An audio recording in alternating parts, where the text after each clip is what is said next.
Olha, a maioria dos investidores acredita que no Brasil nada bate o CDI, nada vence ali o Tesouro Direto no seu título mais tranquilo, mais seguro que tem. É isso que você leu aí no comentário do Rezende. É isso que o Adriano tá falando quando ele diz que enquanto a taxa Selic estiver alta, esse é o ativo que mais vale a pena. É isso que o Morgan fala quando diz que o Brasil é o país da renda fixa. Enfim, tu entendeu o ponto, né? E se eu te dissesse que existe uma armadilha aqui? E se eu te dissesse que existem algumas mentiras que te conto e que talvez você acredite? Essa é a minha missão por aqui. E nesse vídeo eu vou te explicar primeiro tudo que tem de bom ali no Tesouro Selic e depois vou te apresentar as duas principais mentiras que existem sobre esse ativo e também como é que você pode investir melhor, tanto de um jeito extremamente simples, quanto de um jeito um pouquinho mais sofisticado. Então presta muita atenção nesse vídeo, não deixe teu comentário me xingando ainda, espera um pouco, assiste até o final, e aí se tu achar esse vídeo uma porcaria, comenta, pô, realmente uma porcaria. Mas tenta comentar com alguns argumentos, beleza?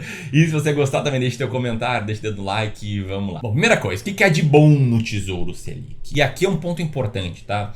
Quando eu falo Tesouro Direto, nesse vídeo aqui, eu vou estar me referindo ao Tesouro Selic. Por quê, Rami? Porque o Tesouro Selic acaba sendo o título mais famoso do Tesouro Direto, acaba sendo o título preferido pela maioria dos investidores. Ó, o Tesouro Selic é o título mais popular do Tesouro Direto, mais de metade aí das vendas são para o Tesouro Selic, um terço ali para o Tesouro IPCA+, e similares, e bem pouquinho ali para o Tesouro Prefixado. E sempre que eu falo que esse não é o melhor ativo, eu recebo muito hate. Eu já vi fã-clube de ações da Oi, eu já vi fã-clube de cripto, mas nunca tinha visto fã-clube de Tesouro Selic. Hates como esse, né? Ah, sempre essa conversinha fiada, quando tava em 4% falava mal da Selic, agora falam mal também. E eu consigo até entender um pouco esse pensamento, né? Muitas vezes comentário assim vem de alguém que não viu o vídeo, só viu ali a thumb e o título, e às vezes a gente faz coisas chamativas mesmo, comendo sobre as armadilhas da renda fixa, sobre as mentiras do Tesouro Direto, Tesouro Selic. E aí esse cara vai lá e pensa, não, mas como assim? Como assim armadilha? Como assim mentira? Nada rende mais do que o CDI nos últimos anos. Não é mesmo? Pior que é, nos últimos anos, nada rendeu mais do que o CDI. Aqui eu tô comparando bolsa, o IBRX, com Tesouro IPCA+, IMAB, com Tesouro Prefixado, que é esse índice aqui, com o CDI, que ganhou como mais rentável no último ano, ganhou como mais rentável nos últimos 2 anos, ganhou como mais rentável nos últimos 3 anos e ganhou como mais rentável nos últimos 5 anos. E embora ele venha sendo grande campeão recente, ele venha ganhando as últimas partidas, bom, no campeonato de pontos corridos de verdade, como vou te mostrar, isso tem algumas mentiras aí. Mas antes das mentiras, vamos falar as coisas boas do Tesouro Selic. Porque diferentemente do que alguns pensam, eu não odeio algum investimento e amo outro. Na real, o que eu odeio é COI, aquelas CRIs com vencimentos super longos, aquelas armadilhas que o cara comissionado vende. Mas o Tesouro Selic é um bom investimento para vários cenários. Por quê? Vamos olhar para as características dele. Primeira característica é ser um título público do governo federal, ou seja, não tem risco de calote. Você sabe que se você investir num Tesouro Selic com vencimento 2031, você vai ver o seu dinheiro render e vai receber muito mais do que o investido lá no vencimento. Isso aqui vale também para os prefixados, para os IPCA+, enfim, para qualquer título público. Em termos de risco de calote, nada é mais seguro do que um título público. Esse é um ponto importante você entender. E, além disso, ele tem esse comportamento aqui, ó, da linha azul desse gráfico. Pode ver que ele sempre rende um pouquinho, não tem volatilidade, não tem zigue-zague, ele é sempre para cima. E isso torna esse um excelente investimento em alguns cenários. Cenário número 1. Planos de curto prazo, seja ali para compor a sua reserva financeira, aquele dinheiro que você tem reservado para lidar com algum imprevisto financeiro, como um cano estourando na tua casa, como uma batida de carro, como alguém ter roubado o teu telefone celular, isso acontece felizmente no Brasil. Aquele dinheiro que você tem separado para imprevistos, porra, é muito bom investir no Tesouro Selic para isso, porque tu sabe que no mês que vem seu investimento ali vai estar valendo mais do que no mês passado, tudo certo. Ele também vale para aquele dinheiro que você está separando para fazer uma viagem, daqui a 1, 2, talvez 3 anos, enfim, para objetivos de prazo mais curto, em que você não pode correr o risco de ver o seu ativo de se desvalorizar. Então vamos comparar aqui com um título público atrelado à inflação, IMAB. Pode ver que ele se desvaloriza de tempos em tempos, ele não serve para prazos muito curtos. E mais, tá? O Tesouro Selic, ele também faz sentido para compor a tua carteira de longo prazo. Ou seja, não estou falando aqui para você investir 100% no Tesouro Selic, estou falando para ele compor ali o valor total que você tem investido para prazos mais longos, e aí o peso dele tem que ser maior na tua carteira se você é um cara menos tolerante ao risco, se você é um cara mais conservador, que não gosta de ver tanta variação na sua carteira, e o peso dele tem que ser menor se você é um cara mais arrojado, que aceita correr um pouco mais de risco. Então, em todos esses cenários, o Tesouro Selic ele faz muito sentido e ele é muito bom, o que não significa que não existam algumas mentiras sobre ele. Sobre isso que eu quero falar agora. E aí, quais são essas duas mentiras que eu quero apresentar? A mentira número 1 é que esse é o melhor investimento. Esse é o investimento mais rentável. E essa aqui tem que deixar um disclaimer. É claro que num prazo mais curto isso pode acontecer. Ele pode ser o mais rentável num período de 5 anos. Só que investimentos, não existe certeza em investimentos, mas existe probabilidade. E em investimentos existe uma relação entre risco e retorno, que diz que quanto maior é o risco de um ativo, maior a sua dispersão de retornos. E se a gente tem um ativo mais arriscado, que é bom, ou seja, uma cesta de ações, ou seja, outros títulos do Tesouro, como o IPCA+, como os pré-fixados, ações norte-americanas, no longo prazo, esse maior risco desse ativo bom vai compensar e ele vai ser traduzido em maior retorno. Então vamos aqui olhar esse gráfico. Esse aqui é o gráfico, né, dos últimos 5 anos, mostrando que o CDI ganhou aqui da Bolsa Brasileira, dos títulos atrelados à inflação, dos títulos pré-fixados. Vamos botar um longo prazo de verdade. Vamos botar aqui 20 anos e olha o que acontece.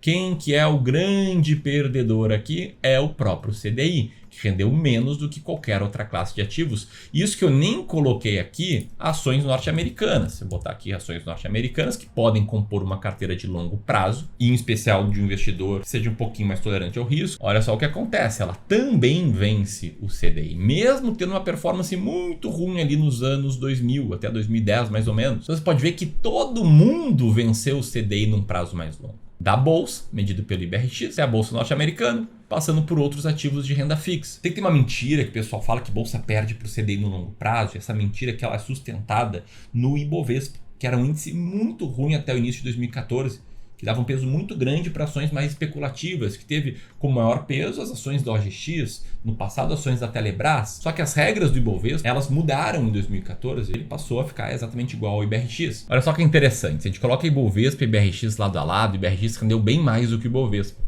Só que se a gente pega aqui, ó, desde 2014, desde janeiro de 2014, a rentabilidade deles é praticamente idêntica por conta dessa mudança na composição das regras do Ibovespa. Logo, quando a gente fala de Bolsa Brasil no longo prazo, a gente tem que falar de IBRX. Alinhados? Bom, essa aqui é a primeira mentira. A segunda mentira é que esse é o investimento mais seguro possível. E aqui, é claro, é uma questão de semântica. Do ponto de vista risco, de fato, ele é o que tem menos risco, ele é o que sobe todos os dias um pouquinho. Eu te mostrei o comportamento agora há pouco. E sim, quando você investe no Tesouro Selic, você está 100% protegido contra calotes. Então por que eu estou falando que é uma mentira dizer que ele é o mais seguro? Uma questão de ponto de vista, no sentido de que esse ativo ele vai tender a ser aquele que menos rende acima da inflação no longo prazo. De novo, né? Com exceção de ativos ruins, com exceção de COIs, exceção desse tipo de porcaria. E você pode pensar, como assim, Ramiro? A taxa Selic está em 15%, a inflação está ali perto de 5%, está rendendo muito acima da inflação. E aí, de novo, uma questão de prazo. É uma carteira aqui, 100% do CDI, nos últimos 12 meses, teria rendido quase 7% acima da inflação, mesmo descontando o imposto de renda. Agora, se a gente volta nos últimos 15 anos, por exemplo, ela teria rendido apenas 3,5% ao ano acima da inflação. Muito menos do que outras classes de ativos, como, por exemplo, Tesouro IPCA+, que teria rendido quase 5% acima da inflação, ou como Tesouro Pré-fixado, que teria rendido 4,67%, de novo aqui, líquido de imposto de renda. Por que isso acontece? Por que outros títulos do Tesouro rendem mais que o Tesouro Selic? Porque eles têm um pouco mais de risco de curto prazo. Então, se você for pensar numa construção patrimonial de longo prazo, o que é mais seguro? Você investir em alguns títulos que têm um pouco mais de risco no curto prazo, mas rendem mais? Ou investir num título que tem menos risco de curto prazo, mas rende menos? É construir um patrimônio maior investindo em títulos que rendem mais no longo prazo. Não faz sentido? Se sim, não dá para dizer que isso aqui é mais seguro para o longo prazo? Enfim, esse aqui é meu ponto de vista, minhas provocações. E agora a pergunta de R$1 milhão. Como investir melhor do que apenas no CDI? Tem duas formas de você fazer isso.